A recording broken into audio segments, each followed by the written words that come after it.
Je sais que tu m'aimes, ta seule présence, elle m'environne, elle m'environne.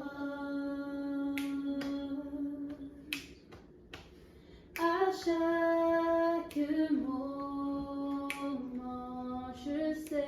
C'était explorant la parole de Dieu, mais aujourd'hui c'est un peu différent, ça va être spécial Pâques vu qu'on vient de célébrer la Pâques. Bienvenue à Marie-Love et à Béla. Donc il y a des bonbons, des chocolats, n'hésitez pas à se servir, je sais pas, on peut les mettre. Mais c'est un peu des enfants, hein? Ouais, mais sinon. On va aller dans Jean 20, versets 11 à 13. Donc le but vraiment de ce qu'on va partager aujourd'hui, c'est de parler du fait que la crucifixion et la résurrection de Christ sont vraiment notre ancrage du salut. Et c'est notre motivation pour vivre avec joie, espérance et intention. La résurrection de Christ, c'est vraiment, non seulement c'est la pierre angulaire de l'évangile. Marie se tenait dehors près du sépulcre et pleurait. Quand elle pleurait, elle se baissa pour regarder dans le sépulcre. Elle vit deux anges vêtus de blanc, assis à la place où avait été couché le corps de Jésus, l'un à la tête, l'autre aux pieds. Ils lui dirent, « Femme, pourquoi pleures-tu » Elle répondit, « Parce qu'ils ont levé mon Seigneur, et je ne sais où ils l'ont mis. » Amen. Donc dans ce passage, on voit vraiment que Marie de Magdala, elle pleurait à l'extérieur du tombeau. Donc elle était allée pour faire les, je veux dire, pas rituel le mot, mais pour faire, pour faire ce qu'ils faisaient pour garder le corps en fait. Puis elle n'a pas trouvé le Seigneur et donc elle pleurait. Elle pleurait parce que c'était le fait qu'ils aient enlevé le corps, parce que c'était juste un corps là. Mais le fait qu'il n'y ait plus le corps du Seigneur, pour elle, c'était une perte. C'est comme s'il n'y avait plus d'espérance. Le fait d'aller voir son corps, d'aller prendre soin de son corps, ça représentait vraiment pour elle toujours un attachement avec le Seigneur. Et le fait qu'il ne soit plus là, mais en fait, ça représentait vraiment une grande perte pour elle. Elle ne pouvait plus avoir accès à son physique en fait, même s'il était mort. Et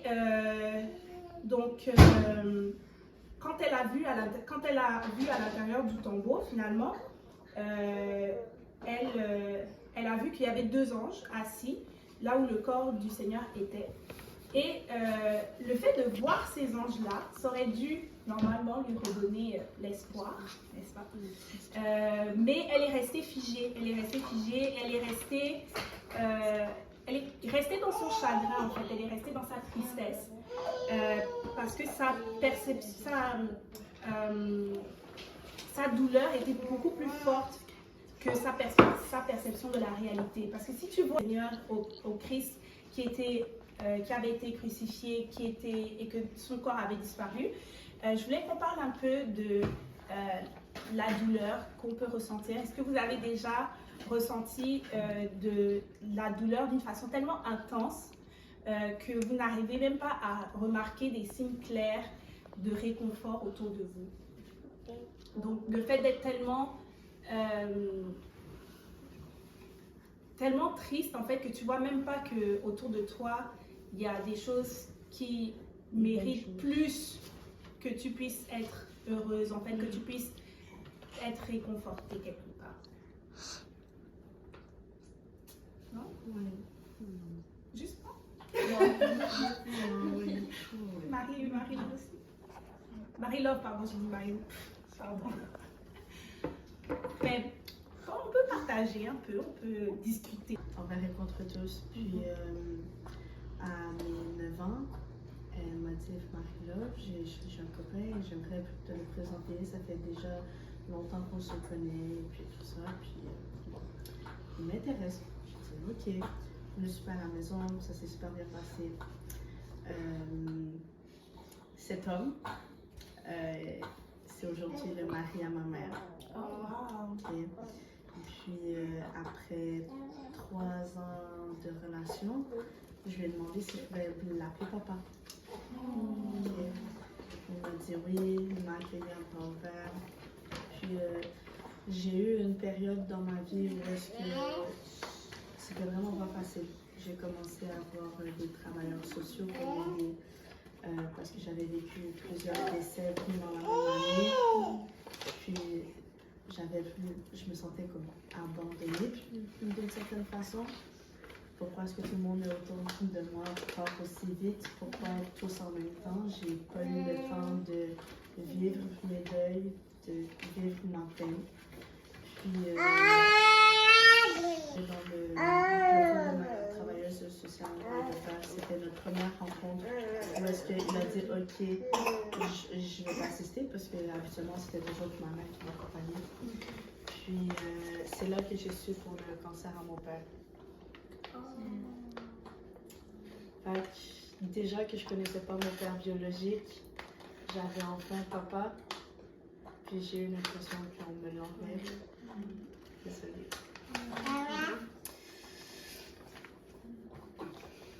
Puis maintenant, j'ai une petite soeur, elle a 6 ans, puis je me dis, dans un sens, elle va vivre la même chose que moi. Elle va se poser là. Puis on a essayé hormonothérapie, immunothérapie, chimiothérapie, radiothérapie. Il n'y a rien qui a fonctionné. Fait que maintenant, c'est juste au jour le jour.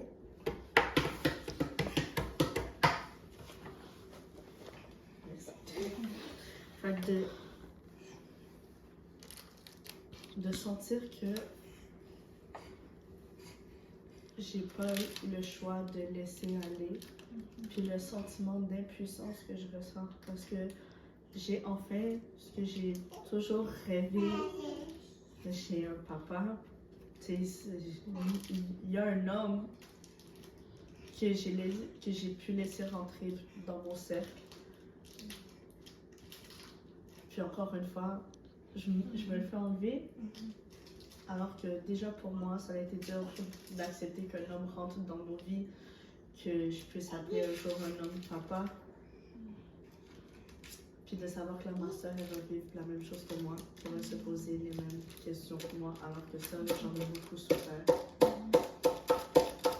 C'est en douleur qu'à un moment donné, je me disais, ok, je suis dans un trou, puis il n'y a rien qui va m'aider à en sortir.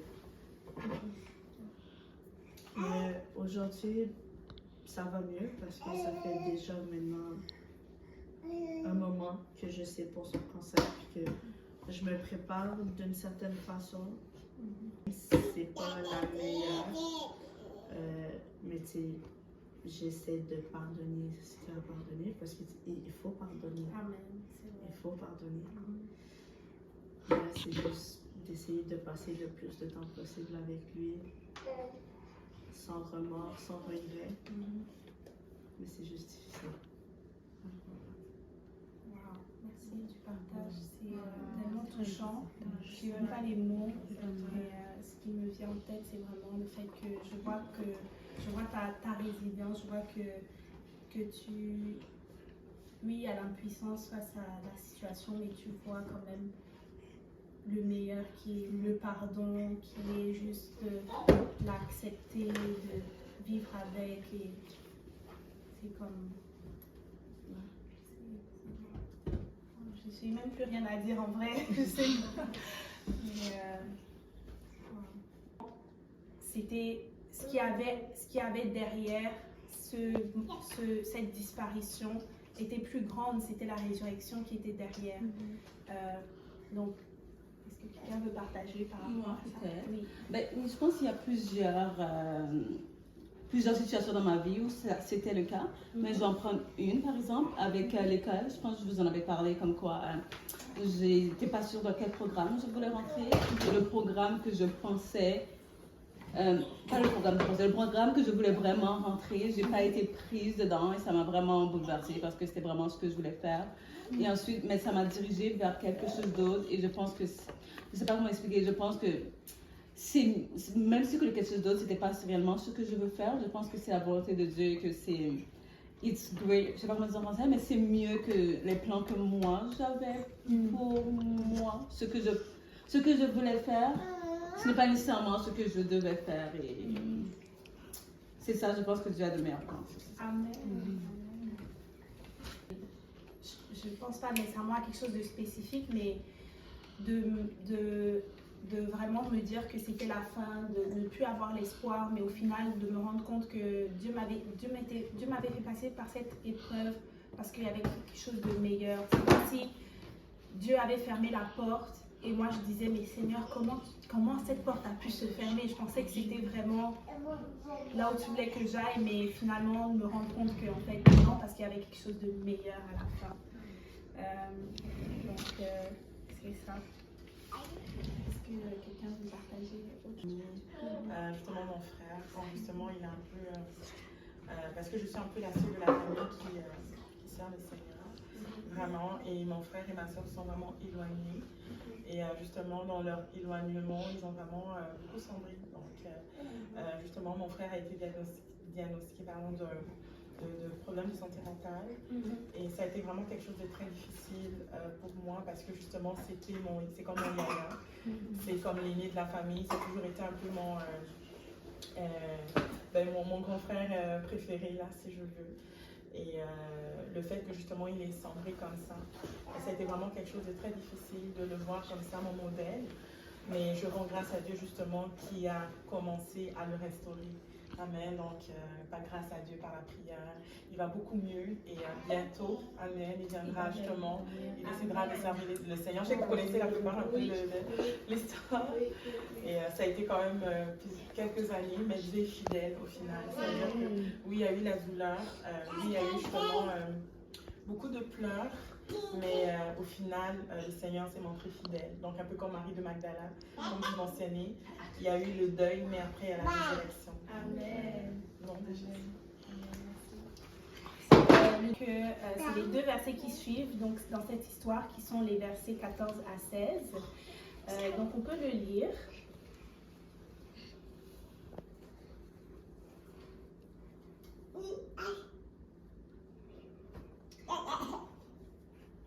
Debout, mais elle ne savait pas que c'était Jésus. Jésus lui dit, femme, pourquoi pleures-tu? Qui cherches-tu? Elle, pensant que c'était le jardinier, lui dit, Seigneur, si c'est toi qui l'as emporté, dis-moi où tu l'as mis et je le prendrai. Jésus lui dit, Marie. Elle se retourna et lui dit en hébreu, Rabboni, c'est-à-dire maître. C'est la fin du verset 16 là? 17. Ah non, c'est bon, c'est la fin du verset 16. Non, c'est bon. Oui. Merci beaucoup. Donc là, le deuxième point, c'est que elle finit par reconnaître que c'était Jésus, que c'était son sauveur. Donc quand elle se retourna et qu'elle vit Jésus, au début, elle ne l'a pas reconnu. Elle croyait que c'était le jardinier.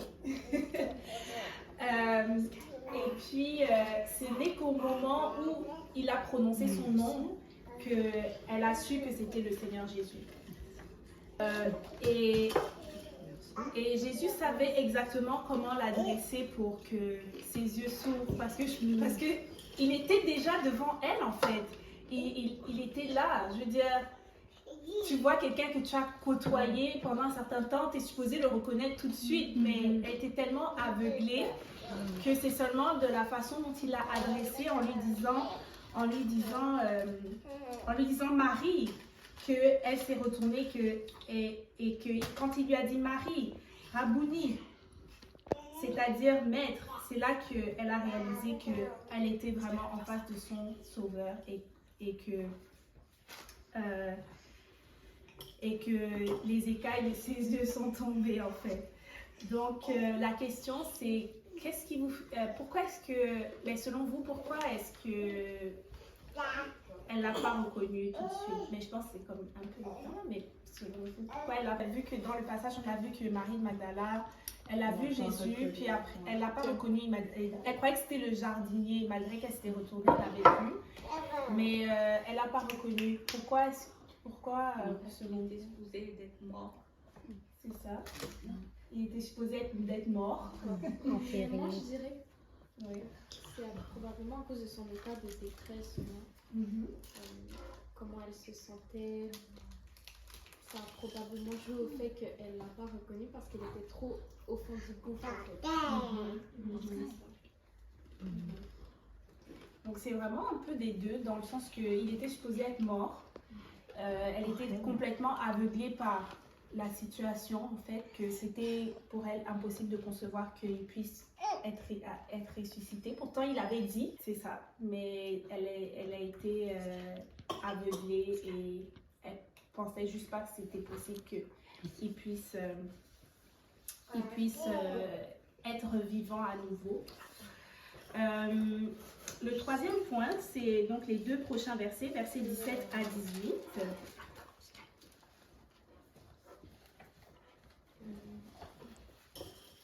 Jésus lui dit, ne me touche pas, car je ne suis pas encore monté vers mon Père. Mais va trouver mes frères et dis-leur que je monte vers mon Père et votre Père, vers mon Dieu et votre Dieu. Marie de Magdala alla annoncer aux disciples qu'elle avait vu le Seigneur et qu'il lui avait dit ces choses. Amen. Et donc là, le troisième point, c'est en fait le message que le Seigneur lui demande de partager. Non. Parce que le Seigneur, je suis sûre qu'elle était vraiment dans la joie. Elle devait être tellement heureuse de voir que son Seigneur, son Sauveur était ressuscité. Mais quand il l'adresse, en fait, il lui demande pas de juste paix. Il ne demande même pas qu'elle se réjouisse en fait de la résurrection. Il lui donne directement une mission qui est d'aller vers les frères, vers ses frères, vers les frères du Seigneur, et d'annoncer en fait cette bonne nouvelle, d'annoncer le fait qu'il est ressuscité. Et c'est ce témoignage-là qui allait être le déclencheur de la foi et de l'espoir renouvelé parmi tous ceux qui étaient attristés par la mort du Seigneur. Et donc ce dernier point en vrai, c'est juste pour dire que lui, la résurrection, c'est une joie pour nous. C'est une joie pour nous les croyants, mais ça doit aussi être une joie pour ceux qui ne croient pas ou ceux qui ne savent pas au sujet de la résurrection. Et c'est notre mission de partager cette bonne nouvelle. C'est notre mission de parler de la résurrection en fait et de comment on peut ressusciter aussi avec Christ. Donc, c'est ça pour cette première partie. Et après, donc là, on va voir un petit peu plus en détail. C'est là que on va parler un peu de c'est quoi ce message, c'est quoi cette bonne nouvelle, comment est-ce que ça peut s'appliquer à nous dans nos vies. Puis la première partie, c'est vraiment juste c'est sûr que c'est important parce que ça fait référence à la nature de Dieu. Et c'est là, on doit commencer quand même par là parce que ça va nous aider à mieux comprendre. Donc, quand on parle de Dieu le Père, on parle de Dieu comme étant le Père de la création. Donc c'est un titre, c'est pas un nom. Donc c'est pas une personne. Dieu n'est pas une personne. Dieu est un esprit. Ensuite, on a le Fils. Le Fils, donc c'est Jésus, qui est en fait Fils signifie chair ou corps, dans l'enveloppe en fait. Donc Jésus est le Fils de Dieu selon la chair parce qu'il est né, donc il avait une chair humaine et il est Dieu lui-même en fait. J'ai vu que Dieu étant esprit n'a pas de corps, n'a pas de chair. Donc quand on parle de Fils, on fait vraiment référence à la chair que Dieu s'est créé pour venir habiter et marcher sur la terre et verser son sang sur la terre. Ensuite, on a ce n'est pas la troisième personne dans la divinité. C'est plutôt la manifestation de l'Esprit de Dieu, c'est-à-dire c'est la manifestation de Dieu en fait dans l'Esprit. Donc quand on parle de Saint-Esprit, on parle de l'action, on ressent la présence de Dieu. Donc quand on est dans la présence du Saint-Esprit, parce que c'est l'action. Quand on va parler en d'autres langues, c'est parce qu'on a reçu l'Esprit de Dieu, donc on a reçu le Saint-Esprit. Mais c'est juste parce que ça fait référence à l'action. Et en fait, Saint-Esprit, c'est... il y a un autre terme dans la Bible pour Saint-Esprit, c'est le consolateur. C'est ce que Jésus lui-même avait promis, parce qu'il avait dit à ses disciples, je viendrai habiter en vous, en fait. Donc ça, c'est un peu, j'y vais un peu de manière globale, mais c'est sûr qu'on aura l'occasion d'aller plus en détail dans cette leçon-là sur la nature de Dieu.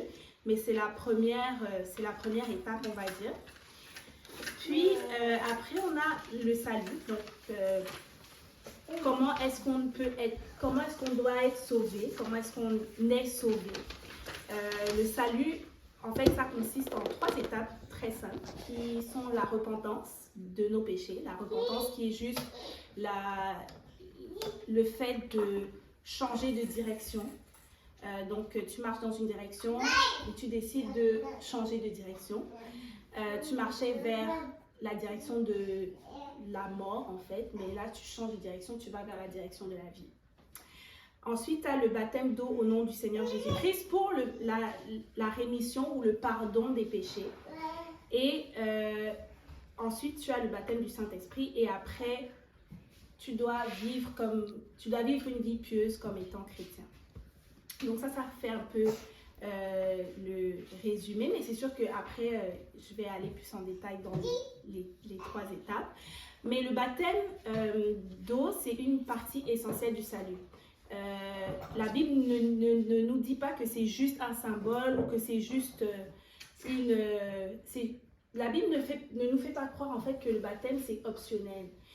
Le baptême fait vraiment partie essentielle du salut. Et même le Seigneur Jésus l'a dit dans Marc 16, verset 16. Chapitre 16, verset 16, il avait dit que celui qui croira et qui se fera baptiser sera sauvé. Donc, c'est pas optionnel. Puis, par rapport au baptême du Saint-Esprit, l'évidence initiale de savoir qu'on a reçu le Saint-Esprit, c'est de parler en d'autres langues. C'est le signe que Dieu a choisi. Il n'y a pas d'autre explication. C'est vraiment, il aurait pu choisir n'importe quoi d'autre, mais il a choisi que quand tu reçois le Saint-Esprit, pour savoir que tu as reçu le Saint-Esprit, tu vas parler en d'autres langues. Et ça, on le voit vraiment dans la Bible par rapport à la première expérience que ceux qui ont obéi à l'Évangile ont appliqué, en fait, ont expérimenté. Donc, par rapport au baptême, qui est donc, comme ce que j'avais dit, un fondement, c'est très important. Donc, j'ai mis une petite image. Là, on voit quelqu'un qui est bien immergé dans l'eau. Donc, le baptême d'eau doit être administré par l'immersion totale.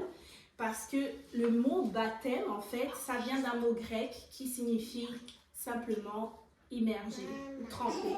Donc, pardon? Ah, j'ai entendu quelqu'un dire quelque chose. Ah, ok, c'est correct.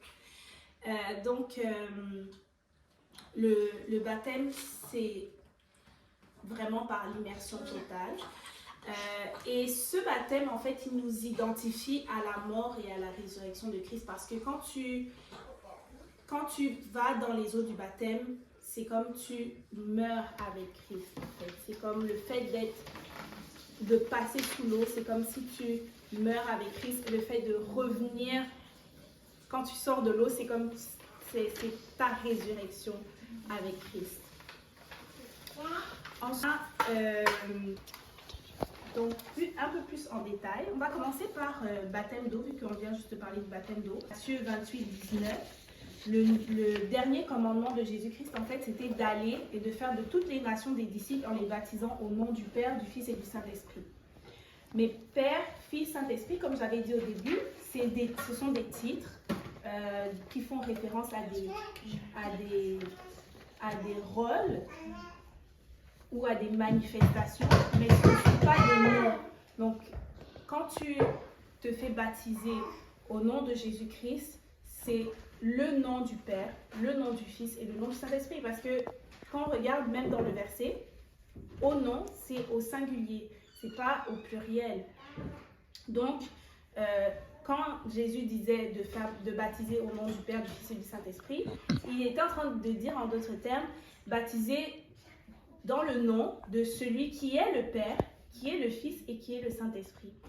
Et je ne l'ai pas mis ici dans la référence, là, mais quand on lit Ésaïe 9, verset 5, on voit qu'il y avait une prophétie sur la venue du Seigneur Jésus et que dans cette prophétie-là, disait qu'il y aurait un fils qui allait naître, qui serait justement ce Père et qui serait aussi ce consolateur. Donc le Fils allait être en même temps le Père éternel, le Dieu puissant, et ainsi de suite, et le consolateur qui est le Saint-Esprit.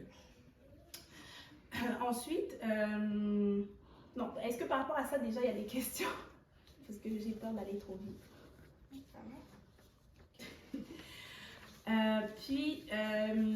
Par rapport au Saint-Esprit, donc après s'être repenti, après avoir été baptisé au nom de Jésus, on reçoit le Saint-Esprit.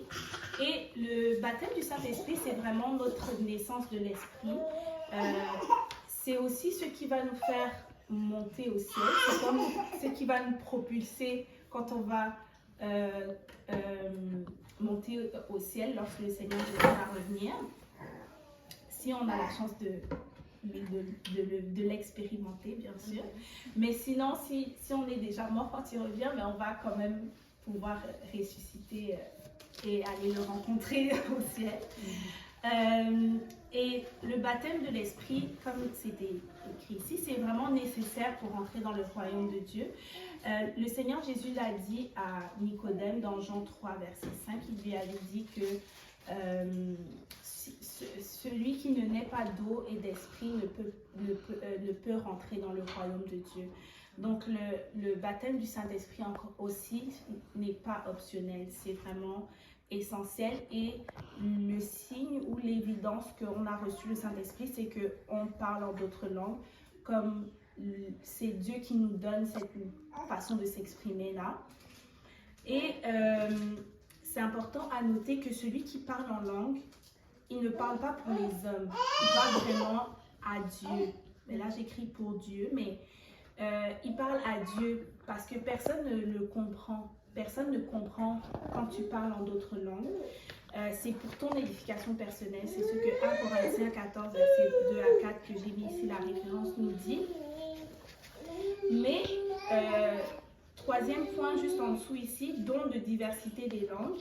C'est pas à confondre avec le don de langue. Parce que dans la Bible, on a un don qui s'appelle le don de diversité des langues, qui n'est pas à confondre avec l'évidence initiale que tu as reçu le Saint-Esprit, parce que tout le monde doit recevoir le Saint-Esprit avec l'évidence de parler en langue et pouvoir donc parler en d'autres langues, mais tout le monde ne va pas nécessairement avoir le don des diversités de langues. Parce que le don des diversités de langues qui est donc dans 1 Corinthiens, ici la référence que j'ai mis, chapitre 12, versets 1 à 10, il est donné spécifiquement pour que l'Église soit édifiée. Donc c'est comme, c'est les personnes qui ont ce don-là, quand ils vont, mais il y a quelqu'un qui va faire une interprétation. Donc, oui. Tu peux expliquer la différence entre le don de diversité de langue et la preuve du Saint-Esprit avec le parler en langue? Oui. Donc, quand tu reçois le Saint-Esprit, tu vas parler en d'autres langues. C'est l'évidence initiale, c'est le signe initial que Dieu a décidé pour savoir que tu as reçu le Saint-Esprit. Mais quand tu parles en langue, après avoir reçu le Saint-Esprit, ce n'est pas pour l'éducation de l'Église, c'est pour ton éducation personnelle. Personne ne te comprend quand tu parles en d'autres langues. Donc, c'est la référence que j'ai mise ici. La Bible dit que celui qui parle en langue, personne ne le comprend, mais c'est à Dieu qu'il dit des mystères. Parce que c'est vraiment ta communication avec Dieu. Personne ne peut te comprendre, ni les hommes, ni les anges, ni Satan même d'ailleurs. Donc c'est vraiment ton édification personnelle, pour ton édification personnelle.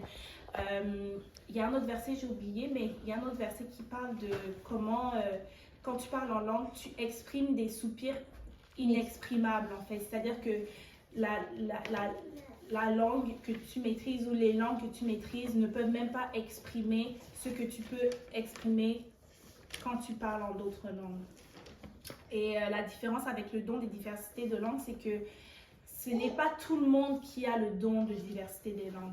Mais tout le monde doit recevoir le Saint-Esprit avec l'évidence de parler en langue, parce que c'est ça que Dieu a décidé. Mais tout le monde ne va pas nécessairement avoir le don de diversité des langues, qui fait partie des 9 dons que Dieu a donnés. Mais c'est quoi le don des diversités des langues? C'est-tu parler en langue? Ou bien? Le don des diversités de langues, c'est parler en langue, mais quand quelqu'un exerce dans ce don-là, il y a quelqu'un qui doit interpréter. Mais on voit rarement ça à l'église, quelqu'un qui interprète la langue de quelqu'un d'autre. Est-ce que ça veut dire que de nos jours, il n'y a pas vraiment ça? Si, il y a, mais c'est sûr que s'il n'y a personne dans l'église où tu vas qui a ce don, mais ça va moins, tu vas pas forcément pouvoir le constater. Mais est-ce que quelqu'un a déjà expérimenté cette manifestation? C'est ça. Donc en fait, c'est que quand ça arrive, en général, il y a comme un silence là que je sais même pas. C'est tellement solennel. Il y a un silence qui s'installe dans la salle. Il y a une personne ou deux qui va parler, genre en d'autres langues. Et après, il y a une personne qui va interpréter ce que c'est une, deux ou des fois 3 personnes ont dit en d'autres langues. Et c'est une interprétation. Encore une fois, c'est pas une traduction.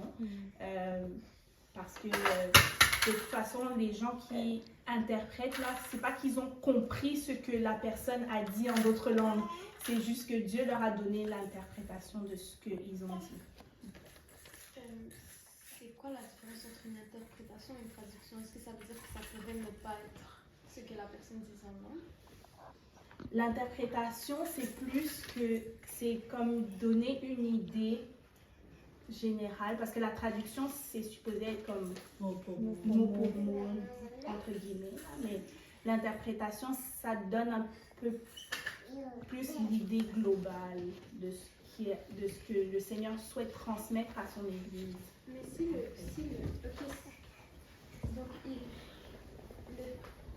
la personne qui interprète va interpréter ce que la personne dit en langue, c'est ça? Parce qu'elle ne peut pas traduire parce qu'elle ne comprend pas ce que la personne a dit en langue. C'est Dieu qui donne à la personne qui interprète le message, en fait. Mais attends, elle a dit la personne qui interprète va dire ce que la personne a dit en langue. C'est pas le contraire, la personne va parler en langue, quelqu'un d'autre va l'interpréter mais en français ou en anglais ou whatever. Attends, j'ai pas compris, elle a dit quoi? La personne qui parle par exemple en français, si c'est ça que j'ai bien compris, la personne qui parle, qui dit ce qu'il veut dire en français ou en anglais, peu importe, quelqu'un va le dire après ça en langue. Non, c'est l'inverse. C'est ce que la personne dit en langue va être interprété. En langue a été interprété en français ou en anglais. Mais à quoi l'interprète sert si le but de parler en langue, c'est de parler dans une langue que seulement Dieu peut comprendre? Mais là, ça sert à faire passer un message à l'Église. C'est pour ça que le don de diversité des langues, c'est spécifiquement pour édifier l'Église, en fait. Donc, c'est pour... Je ne sais pas comment mieux expliquer. Là, c'est comme pour notre édification en tant qu'Église. Les voix de Dieu, comment dire... Peut-être si t'expliques, ça veut dire quoi, édification? Genre, ça va... Ok, édification, c'est comme... Mais je comprends, c'est pour notre développement. Ouais, voilà, exactement. C'est quand Dieu veut parler directement à l'Église. Pas nécessairement genre une seule personne, mais à l'Église comme en étant le corps du Christ. Ouais. c'est ça. Puis, est-ce qu'il y a encore d'autres questions par rapport à ça? Les 9 dons. Oui. C'est lesquels? Parce que là, on a parlé Ah oui, de la diversité des langues. ouais. Donc, les... Ok. Or, à chacun, la manifestation de l'esprit est donnée pour l'utilité commune. En effet, à l'un est donné par l'esprit une parole de sagesse, à un autre une parole de connaissance, selon le même esprit, à un autre la foi, par le même esprit, à un autre le don de guérison, par le même esprit, à un autre le don d'opérer. Puis là, je continue jusqu'à 11 ans. Ok. D'opérer des miracles, à un autre la prophétie, à un autre le discernement des esprits, à un autre la diversité des langues, à un autre d'exercer dans un des 9 dons. Et il y a des gens qui peuvent exercer dans plus d'un don. Ça dépend, c'est Dieu qui donne. Donc, voilà. Et quand on parle du don des guérisons, est-ce que c'est au niveau de la prière, quand on va prier pour quelqu'un, est-ce que ça englobe quoi en fait dans le don de guérison? En fait, le don de guérison, ça englobe vraiment tout ce qui est en rapport avec la guérison, comme de toutes choses, comme des maladies physiques, mentales, peu importe. C'est vraiment quand tu pries pour quelqu'un, pour sa guérison, la personne guérit parce que tu as le don de guérir. Comme par exemple, une personne qui on lui dit qu'elle va être handicapée à vie, on prie pour elle. Et ouais. un jour, le miracle, ça va marcher. Exact. Des choses comme ça. C'est vraiment comme quelqu'un que Dieu l'utilise. En fait, la meilleure façon de le dire, c'est que Dieu l'utilise dans ce don-là. Parce que souvent, les gens vont dire... les gens vont penser que c'est parce que c'est à cause de la personne, mais c'est vraiment, la Bible dit que nous sommes juste des vases et qu'à la fin de tout ce que nous avons fait, on doit se considérer comme des je pense à dire des ouvriers inutiles ou en tout cas des serviteurs inutiles, merci. Exact. Donc, c'est-à-dire que Dieu t'utilise dans l'exercice du don. Donc, effectivement, la personne qui a ce don de guérison-là, honnêtement, Dieu va beaucoup l'utiliser dans ce don-là. Exactement. Et quand cette personne prie pour les gens, les gens vont guérir. Ou un miracle par exemple, guérir de la stérilité, de toutes sortes de choses va se passer dans la vie de la personne pour qui cette personne qui a le don de guérison va exercer. Et ça vaut pour tous les dons en fait, comme que ce soit le don de prophétie par exemple. C'est quelqu'un qui va être beaucoup utilisé dans dire des prophéties, etc. Mais ça ne veut pas dire que si toi et moi qui n'avons pas le don, allons prier pour quelqu'un pour la guérison, que Dieu ne va pas la guérir. Tu vois, comme nous tous, nous pouvons prier pour quelqu'un et la personne peut guérir. C'est juste que les gens qui ont le don, c'est vraiment plus particulier en fait. Quand ils vont exercer dans ce don, ben, ça va produire en fait. C'est plus dans ce sens-là. Je ne sais pas si ça explique bien la différence. Parce que même quelqu'un qui n'a pas nécessairement le don d'interprétation, Dieu peut quand même utiliser. S'il y a personne dans l'église qui a, mais que ce jour-là, Dieu veut vraiment dire quelque chose à l'église, mais il y a quelqu'un qui va être utilisé pour le faire. Mais ça ne veut pas nécessairement dire que cette personne a le don de... Quand la personne commence à savoir que tu as le don de, ben déjà Dieu te le révèle.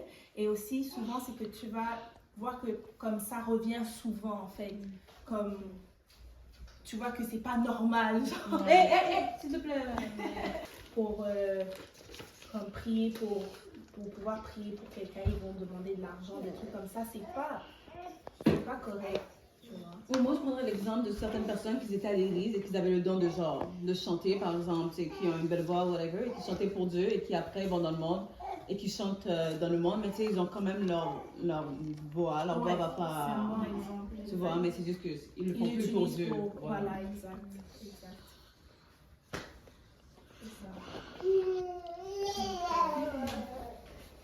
Ça conclut la leçon d'aujourd'hui. Je ne sais pas s'il y a d'autres questions, mais si oui, J'ai adoré.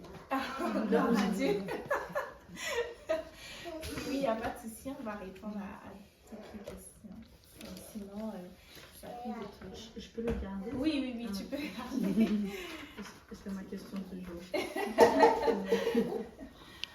Donc, c'est ça. Je ne sais pas si quelqu'un voulait partager autre chose. Mais sinon, Ben, premièrement, pour moi, c'était ma première étude. Je vais vous remercier en fait tous, autant que vous êtes de deux. Merci de nous accueillir chez vous. bien sûr, avec grand plaisir. Avec grand plaisir. Donc, on va prier pour conclure. Et puis, manger les chocolats. La Pâques, c'est pas les chocolats, mais il faut quand même en manger. Est-ce qu'on pourrait prier pour son père? Ah oui, bien sûr. Oui, bien sûr. On va prier. Amen. Amen. On va se lever, on va prier. On va prier spécifiquement pour le père de Marie-Love.